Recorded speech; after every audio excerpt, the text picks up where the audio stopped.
Okay, I got the thumbs up. So I will convene this meeting of the Budget, Capital, and Personnel Committee for October 2022. I guess the first thing we need to do on our agenda is minutes approval. Rich moves them, Greg seconds. Any comments? All right. I think we're all here who are going to be here. Lee is going to be late, but meanwhile, we still are all here and we can vote with our hands. So all in favor of the minutes? That's unanimous. Thank you. Changes to the agenda, none that I know of. Does anybody else have anything? Kathy? There's a revised resolution that was distributed Yeah, I see that. as adopted by the Government Operations Committee. Okay, thank you. Okay, aside from that, there doesn't appear to be anything. Are there any members of the public here for comment? No, seeing none in person or online. County Administrator report, Lisa Holmes. Just the only, nothing to report on short of all of the expanded budget committee meetings that we've all been attending together.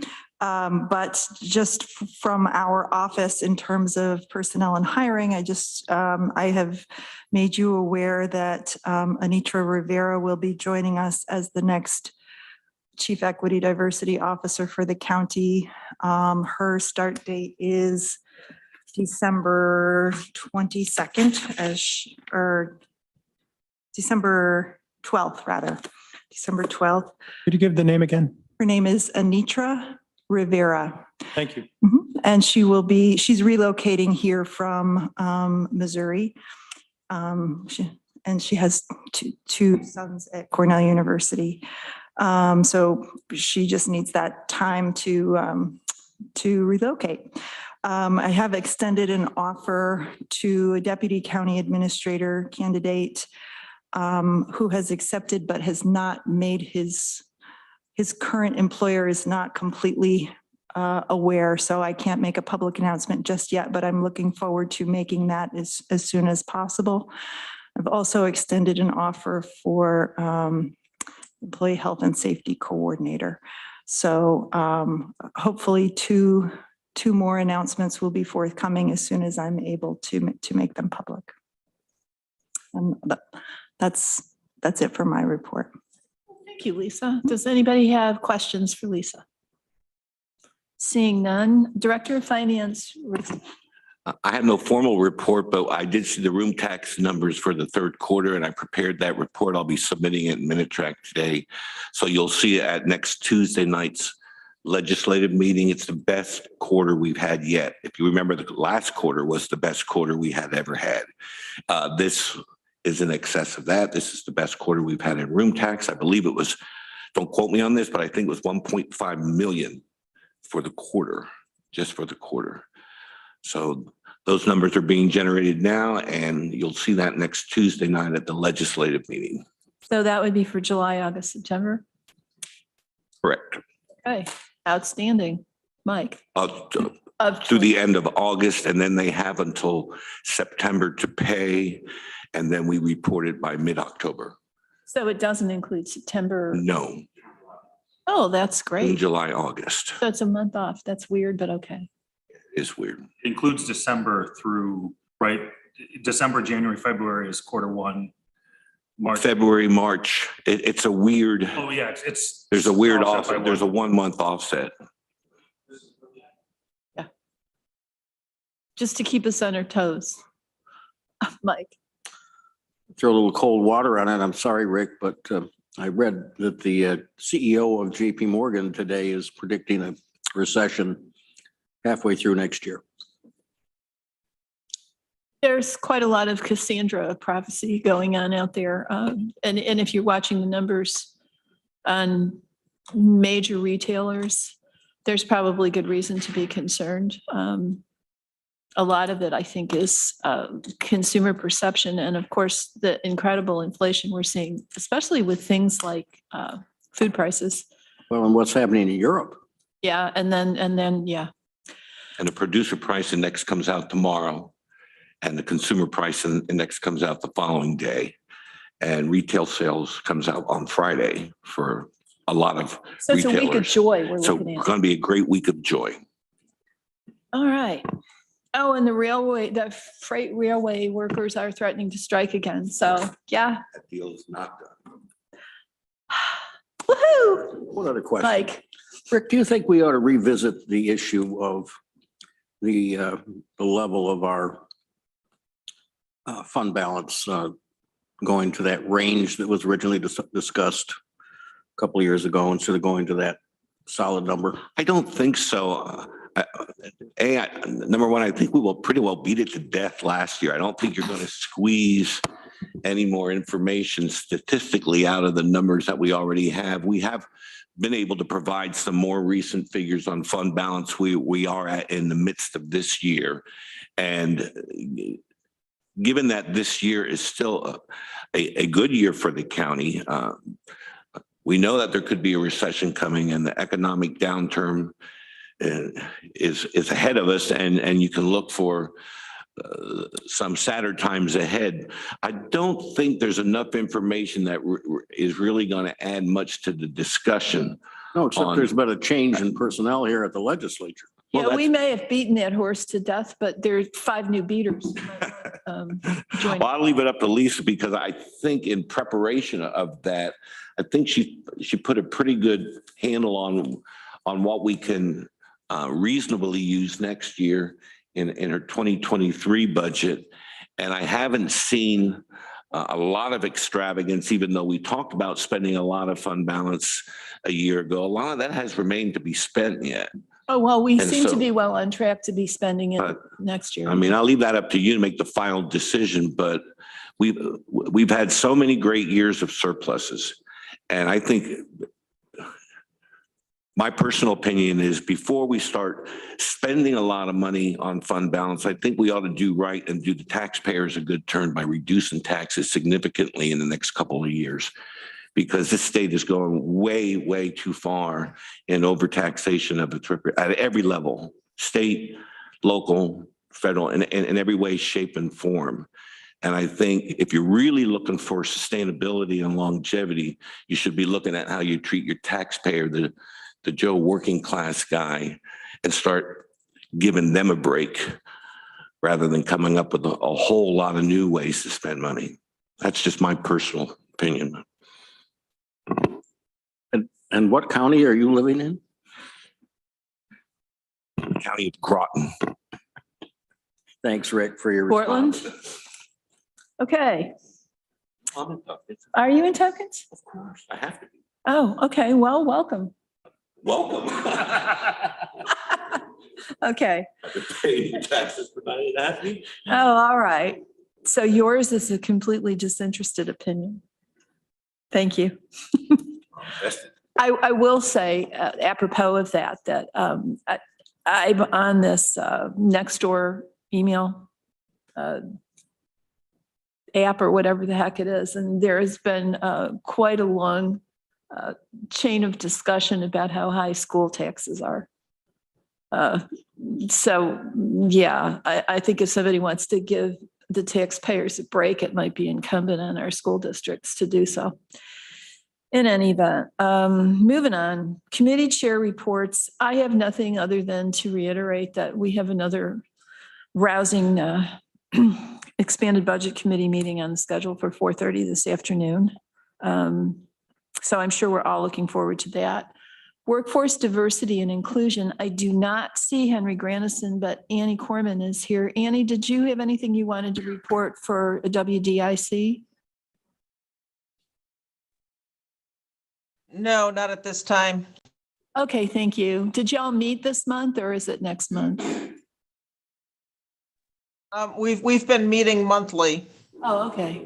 but I can't remember. I think actually it was, I think it was canceled this past month, though. Okay. All right, thanks. All right, a report from Human Resources. Hello, Miss Ruby, how are you? Hello, I'm fine, thank you. Just a few things to report real quick. We're in the middle of open enrollment for anyone who wants to make changes to their health insurance. It's from October the 3rd through October the 31st. We've been holding a series of webinars to educate people on their benefits, everything from our employee assistance program to the retirement program to Benetech. And those are being recorded, so they are online if people want to go and visit them. The first meeting for our compensation study that I'm having with the vendor that was selected is on October the 20th. So we will be getting together and going over the parameters of the study, and they will be starting very shortly after that. And also, we're in the midst of preparing for our year-end resolution to the State Civil Service Commission.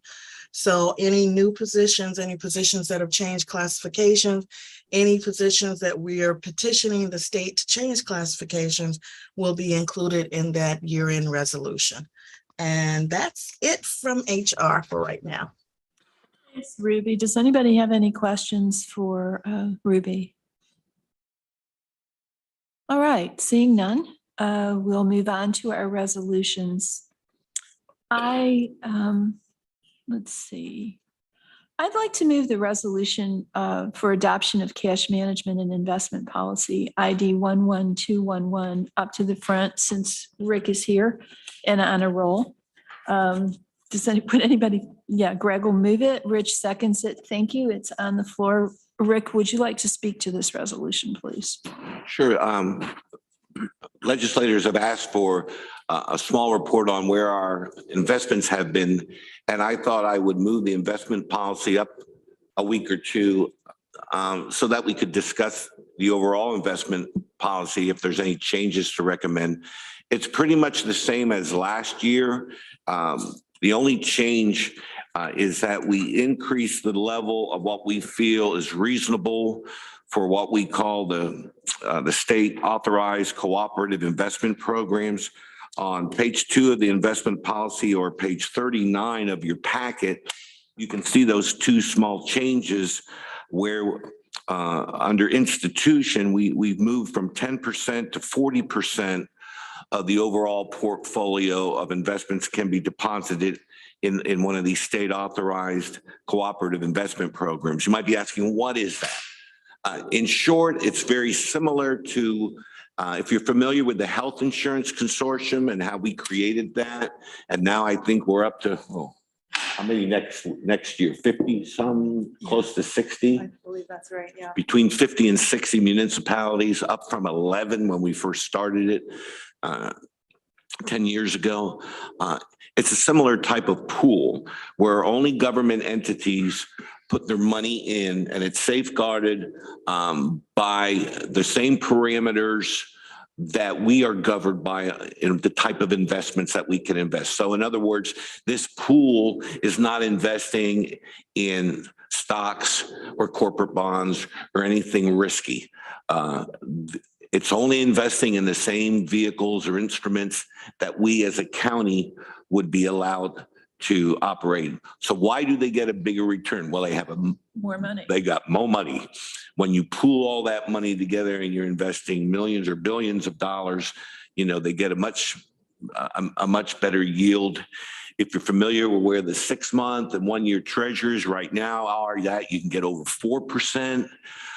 We were very, very behind in generating any extra income for the county by only having our monies in savings account and money market accounts.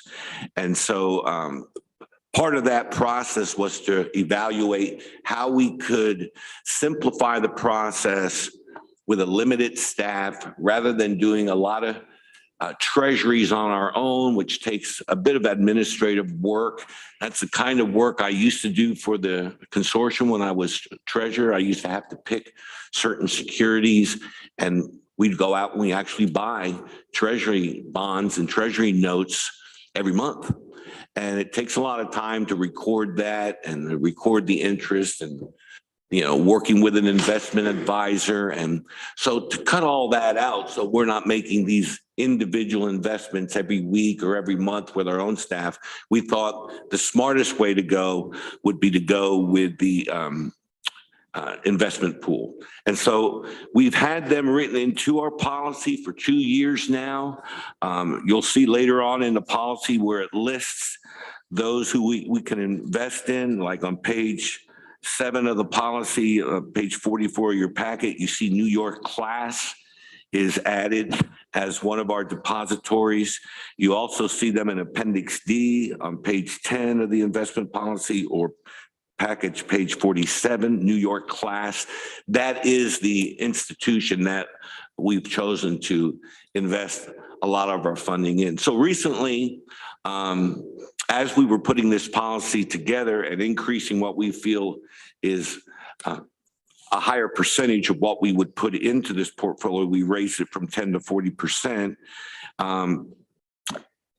That we were able to take $20 million and invest it. And if you're familiar with, I don't have the email in front of me that I sent out to all of you within the last week, but in that email, I showed the comparative returns, what we were doing in the money market realm, and how this exceeds that by double or triple. So anything that you might have been expecting in interest income next year, you might be able to see as good as double or triple that amount. Unless. Even though I'm not asking you to change your budget right now at this point, I'm just saying that if interest rates are stay where they are and they continue to go up, we're only going to see that interest income go up, unless we start to use a whole lot of monies in reserve. You know, the only other variable that helps you determine interest income is two things, really: the rate of return, interest rate, and the principal. Amount of investment. Yeah. So if the principal, which we're probably at the highest we've ever been for a long time, is quite high, and our interest rate is at least two or three times higher than what we were getting previous years, you can definitely expect double or triple interest income next year. Now, I don't think this will happen in a year, but say in 2 or 3 years, where that principal starts to come back down as you use reserves. And that's basically what we're investing, is reserves. We're not investing any of our necessary operating income. But as you use reserves over a number of years, we'll have to adjust that principal downward a bit, and you'll see less interest income. And the difference between what we call operating capital and what we need, Drew has done some analysis on our cash flow in the past, and I think I've averaged through his work to be able to see we're about $65 million average cash and investments at any point in time. But that can go up or down by 35 million in any particular month, because there's cyclical troughs and valleys and mountaintop experience, with your cash flow. Because you get a whole lot of cash in, when taxes come in or other significant events. And there's other months where we don't make hardly any revenue. So it all averages out over the year, but it can actually swing.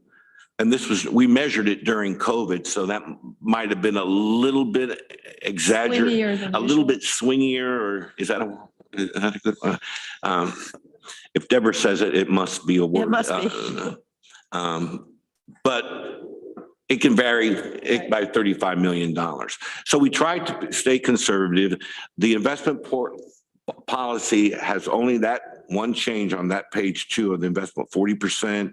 And we've listed state authorized cooperative investment programs under the category instrument there. And that's the only change. You do see this every year.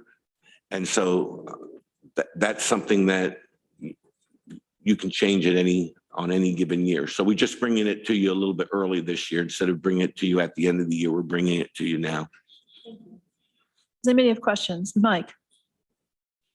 How is this pool governed? Who oversees it? Is there a board? Is it the state comptroller? What? It's not a state-run board. It's privately owned. I'd encourage you to click on the link that I included in my email. There's a short description in the email of what New York class is. But if you want to read a lot about it, and it sounds like you do, click on that link, and in that email that's highlighted, and that should be able to answer most of your questions. So there's not like municipal representatives on a board of some kind for this? I'd have to look more closely. I let Daryl and Drew put this program together. Daryl was most familiar with it because he worked with it for a couple of years at Cortland County before coming here. And so he knew the representatives and he knew, and some of the folks that were involved. So he was able to get it up and running quicker than, say, someone like me who didn't know any of them to start with. But Always can't help thinking about what happened, 25 years ago, Orange County, California, when they were investing in repos, repurchase agreements, and they, I don't know whether it did go bankrupt or nearly went bankrupt because they lost a lot of money on that. And I remember raising the issues about repos, and Dave Squires said, no, we don't invest in any, but we could. And I think we took that out of the policy. we did. That's not in the repos are not in our policy, even though But technically that's- you could. So but- I just want to make sure that whatever investment group that we're involved in here, that we're pretty sure that it's stable because they're not insured. And I assume they aren't securitized, our investments. Well, not like a bank, not like with FDIC insurance on a cash balance. But again, as I said, these are government treasury bonds mostly, and the same types of investments that are listed in our investment pool that New York State municipalities such as the county are allowed to invest in. It doesn't go beyond that into anything of high risk. So its portfolio is consistent with the guidelines that are already in our policy. Exactly. Okay. I mean, if you look at the list of things that's on page 4 of the policy here,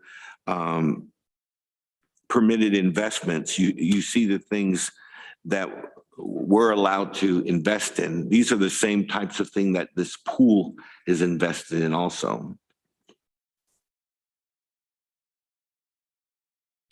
Any other questions for Rick?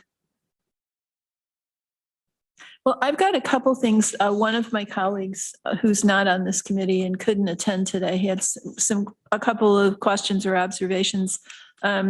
He was concerned that this policy allows us to invest a maximum amount in any one institution of 65%, and he thought that was kind of high. And I guess I do too. I just wondered, that doesn't seem to be something new. So. No, that's been in our policy for a long time. We haven't changed or addressed that number. As a rule, we don't, we try not to keep any more than 50% of our cash in any one bank. And we've pretty much held that line because our auditors thought that was smart. If you go through the reports that I presented in that, there's actually 6 or 7 banks that we deal with. And although I don't like to really use the term spread the wealth, I can't think of a better way to say it. We try to include all our local banks to some degree of fairness. And we look at the rates of return and we look at the types of service they offer to us. Most of our money has been with Tompkins Trust because they hold our operating accounts. They do a lot more work for us than the other banks do on a day-by-day basis. But you can see that we spread the money amongst all the local banks so that in the end, there's no one bank that really goes beyond 50%.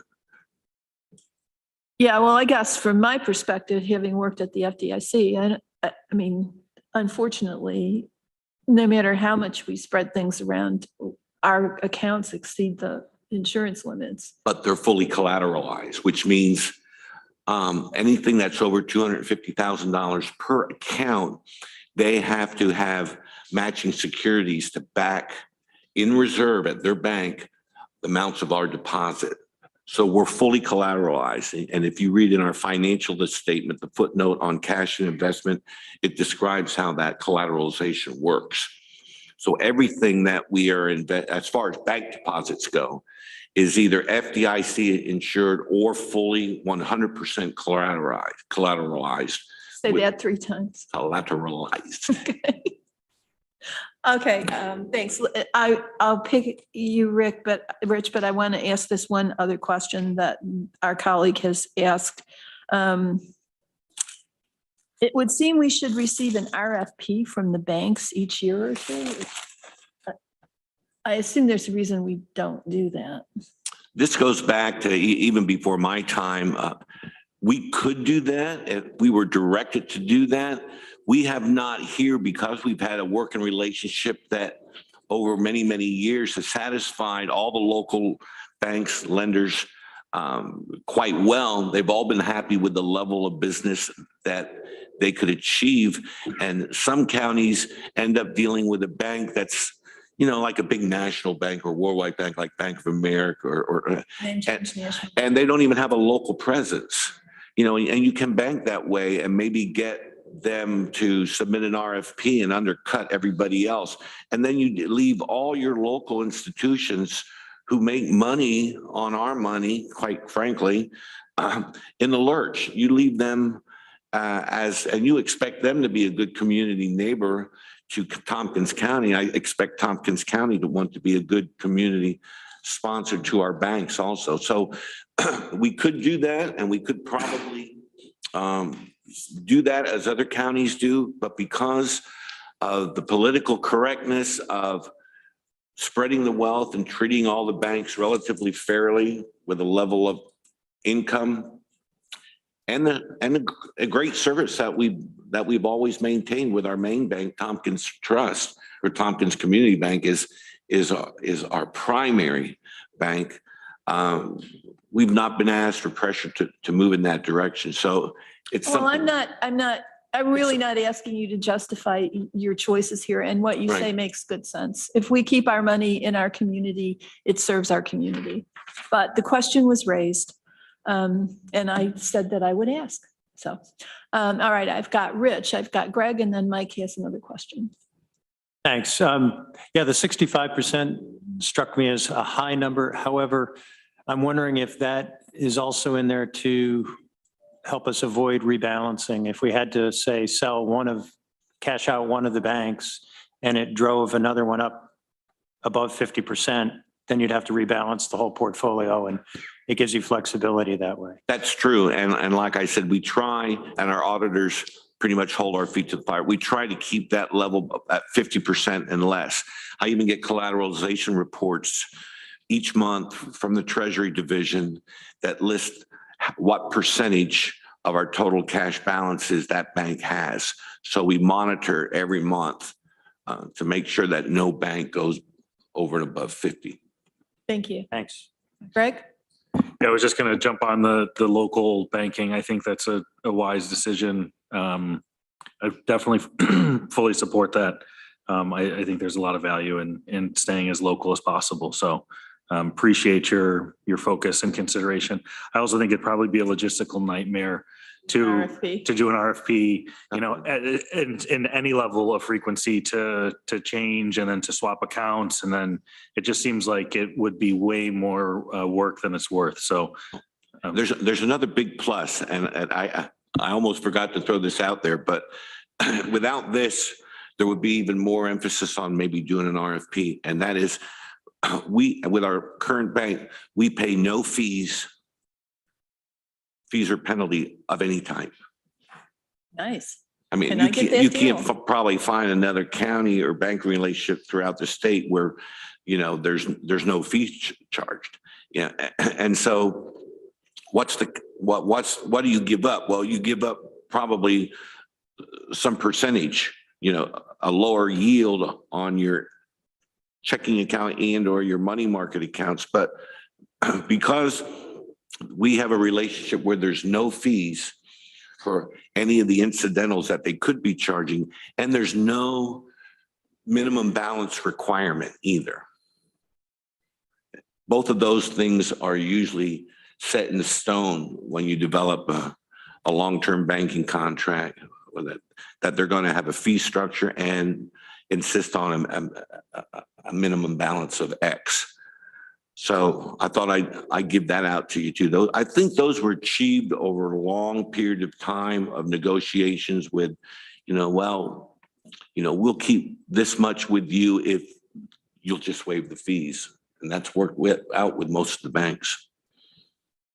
Good to know. Well done. Mike? I just wanted to follow up on something Rick said, and you followed up on it too, Deb, and that is trying to keep the money local. With electronic banking, a few years ago came in, you take a big box store, for example, and it makes its nightly deposit or weekly deposit or whatever it does into a local bank. That money doesn't stay there 3 or 4 days like it used to. It's gone. It's gone to Arkansas, or it's gone to New Jersey or someplace else almost instantly after the deposit. So the local bank doesn't get to depend on any part of that money for even a few days to loan out. And it has no benefit for the community. Okay, are we ready to vote? All in favor? That's unanimous. Thanks, Rick, as Thank you. always. Thank you for the good work that your department does for us. And now we can get back to our agenda. So we have a resolution appropriation from contingent fund terminal pay assigned council ID 11200. Can I get that moved, please? Rich moves, Greg seconds. Is somebody here to address this, or?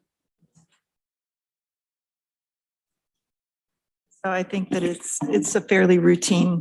Yeah, it's a routine contingent fund request for retirement payout, 17,000. And if we do these all throughout the year, most of them come at year end whenever there's a terminal pay, or sometimes when there's people that are out Okay, yeah. on workers' comp, you make this kind of adjustment from the contingent fund. Yeah, we've seen these many times. Does anybody have any questions? I just wouldn't want the moment to pass without once again saying thank you to Julie Hughes for years of good service. Absolutely. Thanks, Rich. Okay, ready to vote. All in favor? That's unanimous. Thank you. Next resolution, appropriation from contingent fund request for the Human Resources Payroll Migration Project ID 11192. Can I get a motion, please? Greg moves, Rich seconds. Greg Potter, do you want to come up here in case anybody has questions? Yes. This one's for you and Ruby to explain to us. So I don't know who wants to go first. I'll start. Okay, How's that speak sound? into your microphone, please. Thank you. We tried our best to summarize this in the memo that's before you. So the gist of it is that there are two things that are causing the overage of what was budgeted for this project for this current year. For 2023, we've incorporated those additional amounts as OTRs into the budget process that just was reviewed by you. So the first part of this project deals with the funding for salary and fringes for an ITS employee who retired last year, but has stayed with us through the term of this project. And she has a 30-year history of supporting HR and payroll systems in the county, and has been pretty instrumental in moving this project forward. We decided it was necessary to continue with her involvement in the project. We kept her on as employer, but it did not budget for her for 2022. So that's part of this request. The second part of the request deals with overages of the project costs, primarily due with the expansion of the number of licenses in the system for the Board of Elections employees that are now have to be included in our payroll system as an alternative, which used to be the case for accounts payable. We have to now, under federal law and state law, submit them through payroll for retirement benefits as well as the IRS rulings. So that is still in flux, and Lisa can add a little bit more to that discussion that's going on at the state level and ISEC with some of the requests to ask for a change of those rulings from the IRS to increase the amount. But this year it's been particularly troublesome for BOE because they've had multiple elections and have people exceeding the $600 limit that requires us to process them payroll. So that's the two parts of it. So we've been working on this project now for about 3 years to get us to where we are. We've moved it from what has traditionally been an in-house on-prem system or systems to one that is hosted by the company now, which is used to be called Kronos, is now called UKG. So they provide various modules that we use, time and labor. So all the employees have been converted over to electronic time cards or timekeeping systems for time clocks. The Sheriff's Department now is using a very sophisticated advanced scheduling software that feeds into this, that's called Telestaff.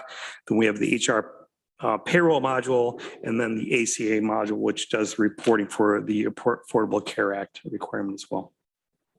So this is to make the budgets for both finance and ITS whole for 2022.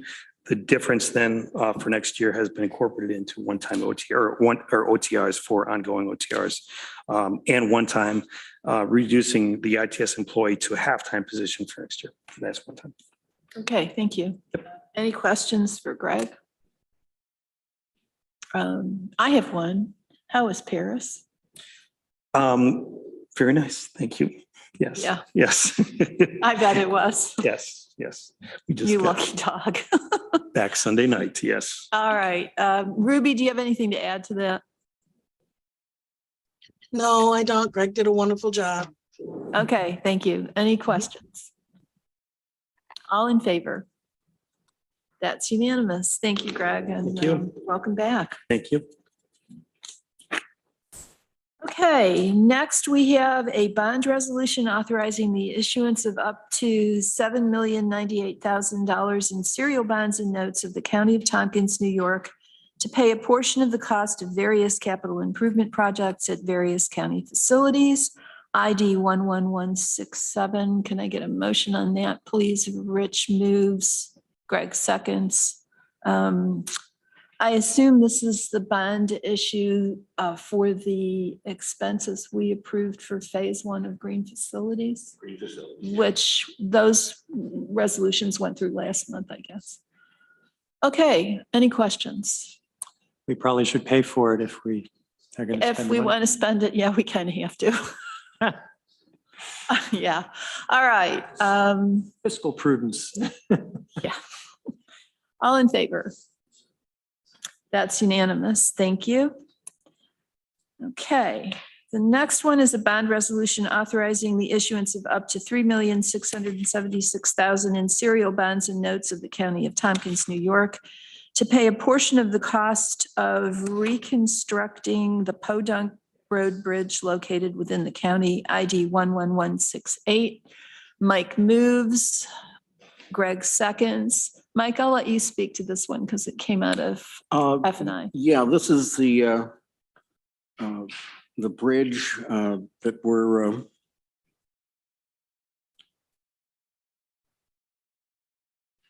this is the one that we're going to have for next year, isn't it? I'm trying to think. Is it the one we just finished? And we're bonding it now? Where's Ann? Ann knows the answer to that. Annie, you want to help Mike out here? Guess not. I think we just finished it.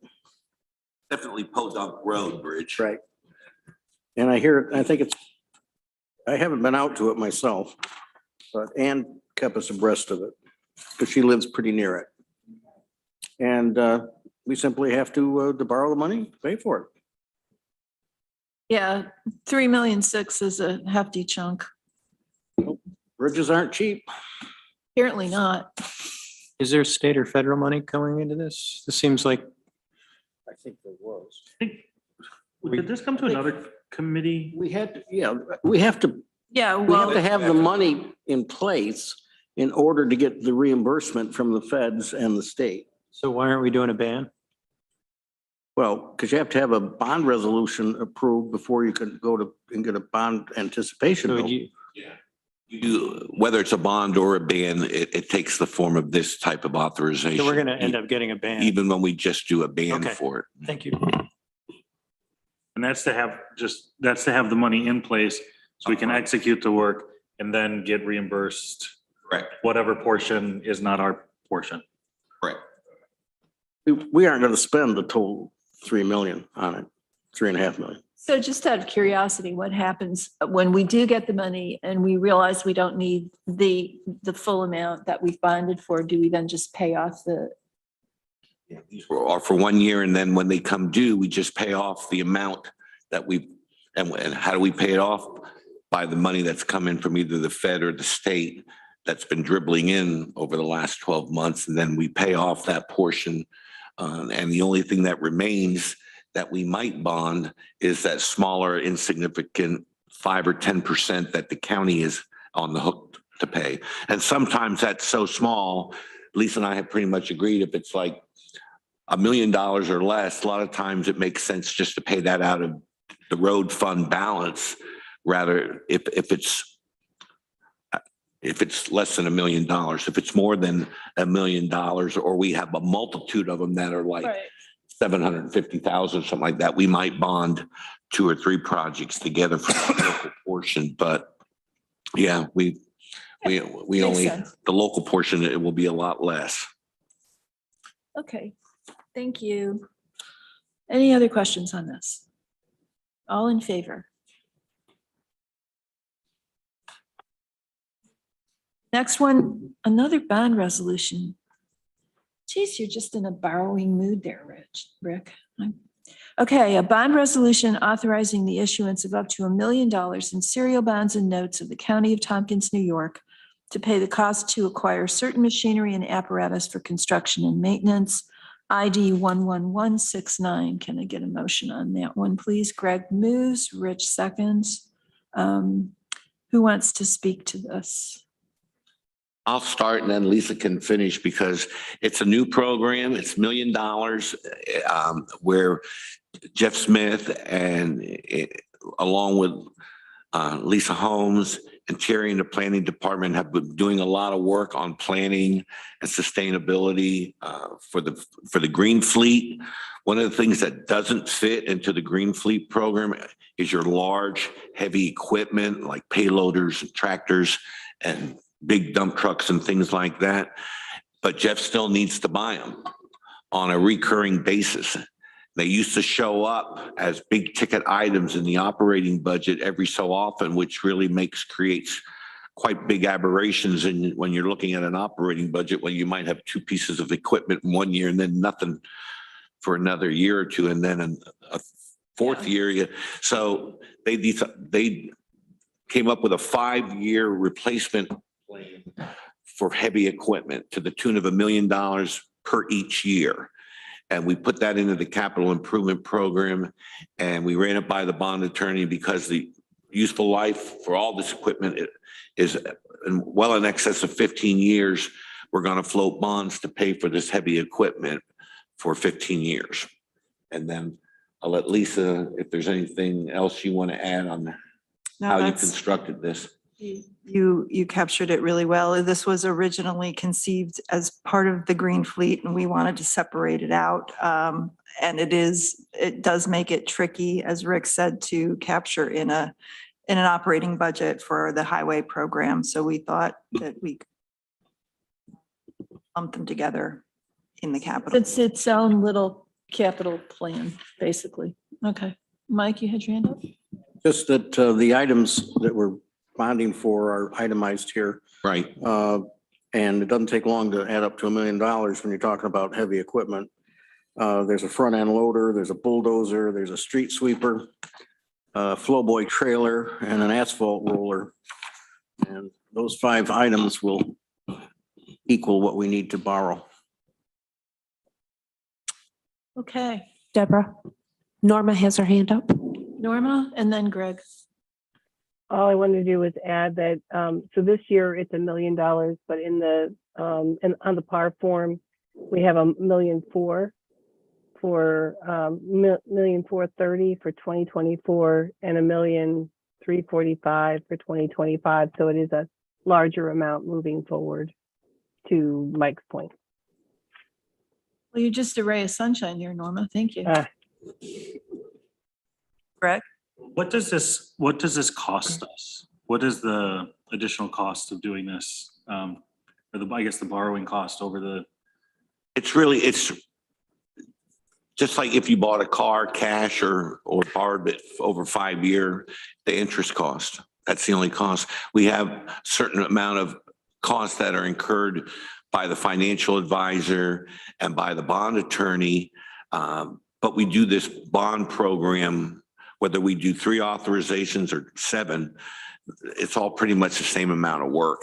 And we do this once a year. We try to maximize our efforts so that we're not doing these continually all year long, or we'd have to have additional staff. So once a year, we go to the bond markets. It's right after the capital budget has been approved, or simultaneously around the same time that the capital budget's approved. We gear up with the financial advisor. We pay them a certain amount, a certain percent to do the financing, and then whatever the interest rate is. It's going to be more going forward than we've seen over the last 8 or 10 years, unfortunately. But I did ask the finance advisor last week what they're paying right now, their most recent bond issues, and that number was 4%. And that we should plan on like between 4.25% and 4.5% when we actually go out to the market at the end of January, beginning of February. Which is the timing for all of these bond resolutions. End of January is when they're sold. Beginning of February is when we get the money. and this is for, 5 or 15 years? that 15. We're paying off that equipment for 15. Yep, it's amortized over 15 years. Okay, any other questions? Ready to vote? All in favor? That's unanimous. Jeff said he'll take you for a ride on all those pieces of equipment as soon as they're bought. I want to see what you look like on top of an asphalt spreader. But no, I'm just. We get you right on the floor. That sounds vastly more interesting than it actually probably would be. He's always very encouraged to take people out and show them his new things. But he was very helpful in putting this together, as was Terry and Lisa. It's kind of a new approach to doing things since we've done a lot of these cash as you go, but it will help eliminate those spikes in, and I think Jeff's mentioned a couple times as he's been before you talking about his budget, that it kind of reduces his budget a bit and smooths it out over the years, since we do have this new capital plan in place for his heavy machinery. All right, next resolution, refund Tompkins County's portion of mortgage recording tax to the Downtown Ithaca Conference Center project ID 11119. Can I get a motion? Rich, second Greg. I can actually speak to this one. Apparently, when the conference center deal went through, the developer wasn't expecting to have to pay the mortgage recording tax. They thought that was part of the IDA incentives. And so they requested that we refund them. And the county was not able to refund or willing to refund the portion that's allocable to TCAT, but we are refunding the portion that is not. And the city has apparently refunded its entire portion. So, Rich? I just add to that the IDA does not traditionally abate local mortgage recording tax. We abate the state share. Okay, yeah, I guess the developer didn't understand that. But anyway, that's where we are with this. So does anybody else have any questions? I just also say that this project is struggling like every construction project right now with remarkably higher costs, and this would be a great help to them. Okay. Ready to vote? Oh, wait, Mike? The third whereas says we were statutorily mandated to pay that to TCAT. I don't think that's true, is it? I think, isn't that a decision by the county for that money to be used for TCAT? I don't think the state statute that allowed it says we have to, but I may be wrong. For mass transportation, I think, and I don't know if it's a county, I mean, if it is, it's been a a little while since I looked into it, but the county did make the determination to put it toward TCAT. 85% of it. Yeah, I don't disagree with that at all, but I just don't think that the state statute said that we had to do that. And in fact, when we first did it, we thought it was going to go to TCAT for capital only. And guess what? TCAT uses it for operations. Well, TCAT uses it where it needs it, and that's fine.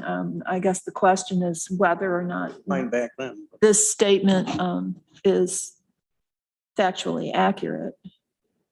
Kathy has her I hand up. don't know as it is, but Deborah, if I recall correctly, this action was done by home rule. So it's in home rule that, We had to request the state legislation approve this action, I believe, and had to be done through home rule. I don't want to make a big deal out of it, and I'm certainly going to vote for it, but well, I mean, I don't want to pass something out of committee that's inaccurate. So what are the legal implications of it going through home rule? Does the home rule legislation say that it has to go to TCAT? Or does the home rule legislation say it's up to us how we spend it? Well, really, it doesn't matter at this point because the TCAP part is not what we're talking about. No, The part that we're giving up is the county's small no, part. but we're remainder. explaining why we're not giving up the piece that we're giving to TCAT. And if we're going to make an explanation, I'd like to make an explanation that's accurate. I would feel comfortable if we passed it out of committee and confirmed that before legislature. Okay, I'm comfortable with that as well. Thanks, Rich. All right, all in favor? That's unanimous. Thank you. And then appropriation from contingent fund, increased funding for community recovery grant program, ID 11186. Greg moves, Rich seconds. I assume that this reflects the fact that there are more applications for these grants than we had anticipated. And since we had allocated county funds to pay based on an estimate of they were going to spend X amount of time with Y number of applicants, now we've got Y plus a bazillion. Yeah. I think this is up to this amount. And I think this is somewhat higher than they expect to be receiving because. So we don't have wanna to go do this back. again. Yes. Yeah. Okay. Greg? Still relatively considerably lower than where we saw the other RFPs, just to Correct. refresh everybody's memory. Even though it is a jump, I think we initially passed a lower amount knowing that we Right. would have to come back. Well, if that we it were was a successful. possibility, yes. Yeah. Okay, Mike, did you have your hand up? yeah, I don't know why this can't be charged to the $6.5 million recovery fund. Because as I recall, the legislature already voted on the question of whether the cost of administering this program would be paid out of county funds or out of the fund for the grant itself. And we voted that it would be paid out of county funds. Odds here, so I'll take Yeah. your word for it.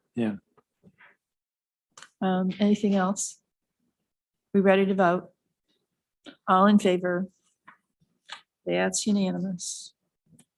Gosh, you guys are tractable today.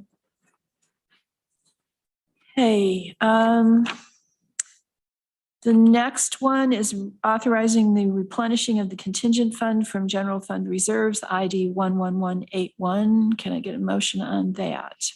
Rich moves. Greg seconds. And I will let Lisa and or Rick address this. I think we've already. Just pay for all the things you just spent. All the things that you've seen from the contingent fund, which is now negative. This will help replenish, put money back in the kitty.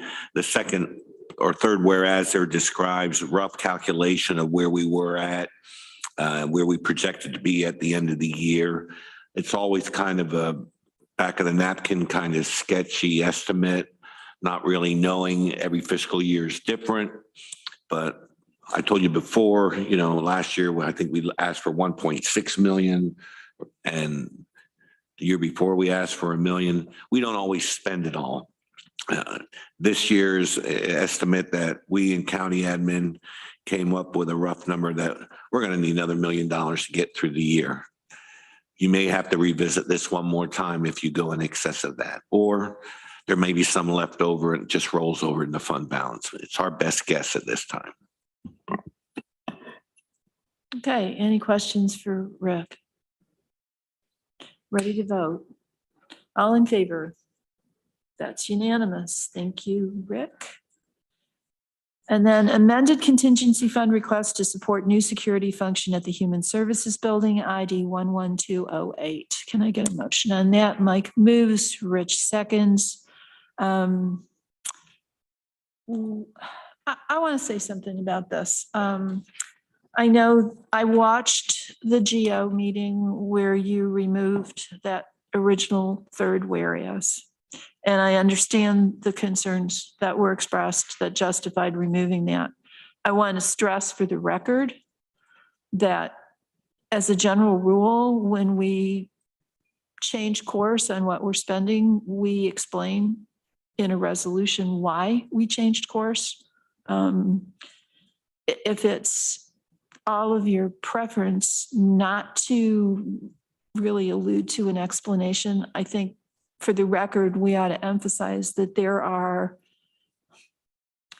restrictions under the current contract, and there are limitations based on the sheriff's road patrol staffing situation at the moment that make it impossible for the sheriff's office to provide security for the Human Services Building, and that is why we are doing this. So, Lisa, do you have anything to add to that before Mike asks his question? Nope, I think you captured it. Thank you. Okay, Mike. No, I wanted to see that third whereas go out of there. But what you're suggesting isn't what that says. That's different. And so I might be able to support the way you worded it. This says that it's the negotiations have delayed the ability. And I think if you talked about contractual relations prohibit us or something, the way you said it, that might be acceptable, at least to me. Well, I could propose adding a third whereas. I hate drafting things on the floor. Whereas restrictions under the Tompkins County Sheriff's Office's current contract and staffing constraints make it impossible for the sheriff's office to provide staffing for security at the Human Services Building. Does that sound acceptable? Possible. We could find another word, maybe. Makes it Prohibitive? Make it prohibitive. Can you make that change, Taylor? Okay. And then read it back to us so we know what the heck we just said.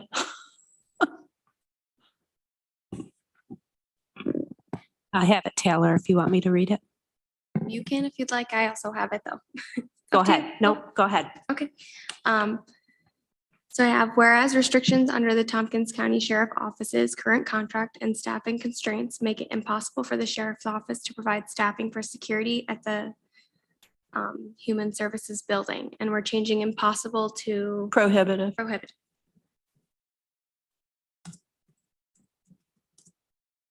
I would I moved this, so I would move it with that change. Is that friendly to, That was a second. Sure. okay, is it unfriendly to anyone? Okay, and that addresses your concerns because you're the, okay, super. I would feel more comfortable if we had an explanation in here. Greg? That, I think that when you said it, I was on the same track as Mike. I think this was a little broad sweeping, and I think the specificity is maybe more called for here than a general broad stroke. So I'm fine getting behind this for sure. Okay, so I guess we are voting on it with the addition. Okay, are we ready to vote? All in favor? That's unanimous. Thank you all very much. Okay, and we already voted on the resolution regarding the cash management and investment policy. And I want to thank Rick and his staff again. You know, I cannot handle having a Rich and a Rick. It just, I'll take credit. all right. You won't have to for long. We'll miss you. All right, now we're going to have a discussion about the residential energy tax, sales tax proposal that Mr. Ziegler's bringing back to us again. I guess we should, do we need to have it on the floor, the resolution on the floor before we have the discussion? No, you have an item on the agenda for report and discussion for the residential energy sales tax. You could have the discussion first, and then if you're interested in moving the resolution, you can do that. Okay, let's proceed that way, folks. I guess I will ask Mr. Ziegler to lead the discussion since it was his idea. Sure. I mean, we're one of the few counties in the area that actually collects the sales tax on heat. I mean, I'm just looking at it from a what should we do, what shouldn't we do kind of aspect, not from a financial aspect. We don't collect sales tax on food. Why? Because it's a necessity. You need food. I mean, frankly, I wouldn't collect sales tax on drinking water, for example. I think that's a necessity. I'm not saying you shouldn't be charged for water. I'm saying you shouldn't be charged sales tax on that water. It's the same thing with heat. I mean, we're going into heating season. I know it's going to cost money. I know that money is going to come out of the general fund. I think if we're going to do it, our sales tax report has been very good this year. If we're going to make this kind of change, it's a pretty great year to do that. We're going to feel it with less pain than you would in a regular year. So that's why I decided to move forward with this. And I'm hoping you'll agree with me. I think of the things we tax, this is something we shouldn't. And a lot of other counties, you know, larger counties than us, in fact, don't tax this. Onondaga County, actually, they had to install the tax because they were running a deficit. And yeah, there was a lot of blowback to that when they installed that tax, and they retreated from that in 2021. So they don't have a sales tax on heat. Not saying we need to follow what Onondaga does, but I mean, it's not like, wow, we're going to be the only ones to kind of adopt this. This is actually almost like best practices for the counties in the surrounding area. And that's it. That's my whole pitch. Okay. So I see Greg, I see Rich. I'm sure we'll all have our say. Just to clarify, this is only on heating oil. Heating oil, I mean, I'd do heating oil, heating natural gas. Heating electric would be, I think, too hard to break out, to be honest with you. And I would do wood. Oh, sorry, it does say, forgive me. I was reading the whereas, not the result. Heating oil, natural gas, and wood products for 22-23 heating season is what the resolution says. So it does include all that. Okay. Okay. And I'd like it forever, but you know, get the ball rolling kind of thing. Yeah, you make a good point that if we did this, a tax would continue on electric heat. So everybody who's invested in heat pumps would continue to pay the energy tax, but those using fossil fuels would not. I'm also concerned that this is a broad benefit to everybody, that people who can easily afford their heating bill would get the break rather than it being more targeted. And we have the HEAP program, the Home Energy Assistance Program. And I just heard the federal government is pumping a lot of money into that this year in anticipation of the heating season. I guess I'd like to see us address that issue for people who are truly in need and not get rid of the tax here given the revenue impact it would have on us of, I think, 2.6, 2.3 million, would be pretty significant to our budget. Thanks.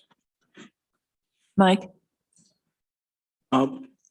Mike, you have brought this several years to us, and I congratulate you on your efforts here to try to make this happen, but I just haven't been convinced that it's something we ought to do. I saw a map once of the counties that do this, and they're right around us, mostly in this part of central New York. I haven't seen that map recently.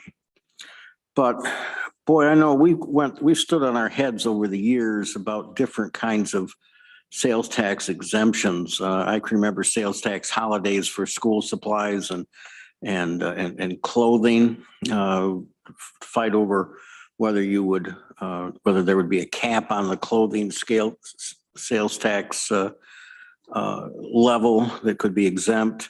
I remember how we were hurt when the state just out of the blue took away sales tax on textbooks. And we were probably the county in the state that got hurt the most by that. And yet we provide the services for so many students at the university. We're looking at $2.6 million. And I just can't see us going away from that right away. We've always had this in. It isn't something like, as you say, Onondaga County decided to start it because they didn't have it before. We've always had it. It's been part of our budget. And to get away from it now would be hurtful to the other folks that we would have to turn to for increases in property taxes, for example.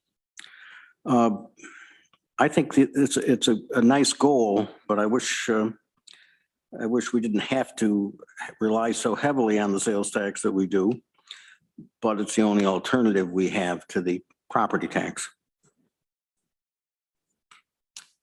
Okay. Yeah, I guess I'll just be repeating myself from the last time we discussed this. I don't see how we can afford this without simply shifting the onus of coming up with the money we'd forego onto our property taxpayers. And I don't see that necessarily accomplishes a whole hell of a lot. And the fact that this would apply to fossil fuel and not electricity seems to me to be totally inconsistent with the transition away from fossil fuel dependence that we're trying to encourage. So just for those two reasons alone, I would not support this. In addition, it was brought to my attention by Lisa in a conversation that it's doubtful that we could get this through the hoops that we have to jump in Albany in time for it to take effect in the December, January, February, is that time period where this would be of most benefit to people. It would not go into effect, could not go into effect until March, at which point we're heading into spring and people don't need this as much. And then I'm with Rich on this. If we could target this to people in need, I might be more willing to consider it, but we can't because that's not how these tax categories work. So for all those reasons, I'm just not in favor of this. Does anybody, I'm sure Mr. Sigler is chomping at the bit to respond. Another member hasn't said anything, but I can jump in if you want. Well, no, all of the members who are here have said their piece. Well, I'll respond to a couple of things. If not now, then when? I mean, to be honest, fine, it doesn't start this year. All right, I'll bump it back a year. We'll start it next year. And that way we'll have, because this is budget time. This is when you would talk about this. So basically, if I bring this up again next year, oh, well, we won't get it started until March. So then it won't be for the people in need. I'm saying this actually isn't designed for need. This is designed because I think it's wrong to tax people on something that keeps them alive. It's not a matter of, and so you're also saying, well, it's just kind of switching pockets. Yeah, it's switching pockets. It's going to come out of the property tax. I'm aware of that. I've said And that people before. don't need to live somewhere to stay alive, do they? I mean, They do, but well, yeah, I think so, they need heat. but And my, and the other argument too was we should make this for people who need, have less money. We don't do that with food. We don't have a rich person walk into the grocery store and say, oh, well, you're going to pay this tax, but this other person doesn't. No, I mean, we have SNAP for that. And for heat, we have HEAP for the people who really are needing heat. We've got a system in place for that. Most of the people that are going to get this are going to be people in the middle class who are going to say, yeah, great, I'm not getting taxed on heat anymore. no, I'm just paying more for my house. Well, well, that's up to us, right? If that's what we decide, if we decide to raise taxes to pay for these different programs, then sure. I mean, yeah, but that's going to be under our control. This isn't under our control. If it's a colder winter, then people are going to have to buy more energy and their taxes are going to go up. If it's, not, if they decided to go the heat pump route because they're wealthy enough to do that, great. I mean, again, those are the wealthy people getting the heat pumps, not the poor people. So yeah, sorry, that's true. So I don't know what to tell you. Yeah, I don't think it's right from a philosophical standpoint to tax something that is such a basic thing for upstate New York. And maybe you should take this to Albany. Maybe. I mean, that's, we'll see what happens November 8th. But We'll see. beyond that, that's why I bring it forward. Yes, I understand it would be a shift to the property tax. We have control over the Which property is tax. subject to Yes, but we have control over that. a property. cap. What control do we have over that, Mike? Do we stop spending on, I know Dan Klein is going to bring forward a proposal to take money out of the budget or out of the fund balance to, oh, well, let's run down that fund balance We'll till we see. don't have a cushion. that is your opinion. Can I ask a point of The other information? counties did. Yeah, that right? and they're doing so well. Yeah, go ahead. Sorry, Deborah, I heard you mentioned something to Albany. There's something here in the memorandum from Lisa that says New York State exempts residential energy sources from the 4% New York State sales tax. Right. So New York State am I reading that correctly, that New York State has already made the decision to exempt these from? Yeah, their they sales have. tax? Okay, But they've left it to the counties to decide whether on the county share. that we want to forego the county share, and they have not passed a law that says we think it's philosophically distasteful to tax people on heat, so you're not allowed to do it. Yeah, no, and again, I appreciate all of my colleagues' comments. I maybe struggle with this one a little bit because I do think that there is, I think there's valid arguments on both sides of the conversation. I think there's very nuanced points in this conversation that I would really like to see a longer term conversation. I think, we made comments about electric energy and how that fits and, or electric heating and heat source. I could maybe get behind something like this if it was a fuller, broader conversation. This seems to be sort of narrow for the moment. And there seems to be a lot of questions about what are the larger implications. So I don't know. I'm just putting myself out there on the table that I hear many of the reasons, right? The fossil fuel component, the equity component. I do also agree with many things that Mike's saying, that there are a lot of lower income folks in parts of our rural area that are heating with wood. I would also say that a lot of people are also buying wood pellets and things like that well in advance of the December season because they want to be able to either lock in a price or make sure that they have the supply.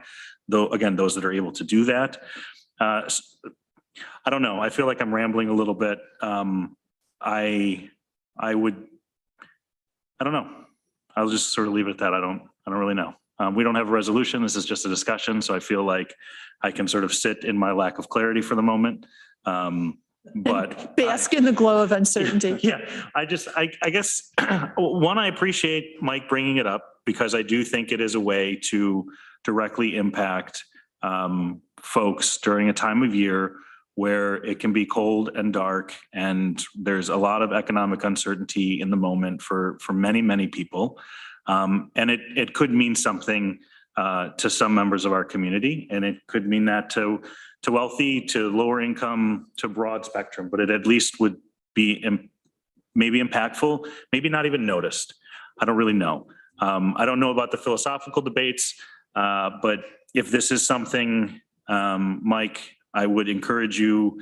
It doesn't sound like you have the full support of all of our colleagues, but maybe retool the argument and look more holistically, maybe push it down the road a little bit, give it the time and space it needs, look at some of the electric energy concerns. And I think we have a fuller, more robust conversation. I don't have the benefit of having had this conversation year after year, so this is the first one for me. But as long as there's no resolution on the floor, I sort of just share my unfiltered comments with you all. So thank you for allowing me to ramble for a minute. So I guess the question is, does anyone want to move this resolution?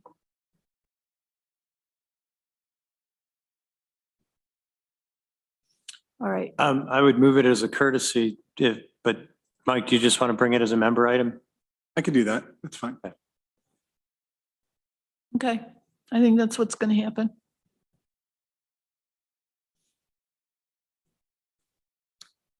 Well done, guys. An hour and 15 minutes.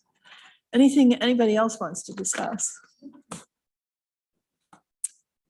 Well, if not, I'll entertain a motion to adjourn from Rich and seconded by Greg, and all in favor. We're adjourned. Thank you.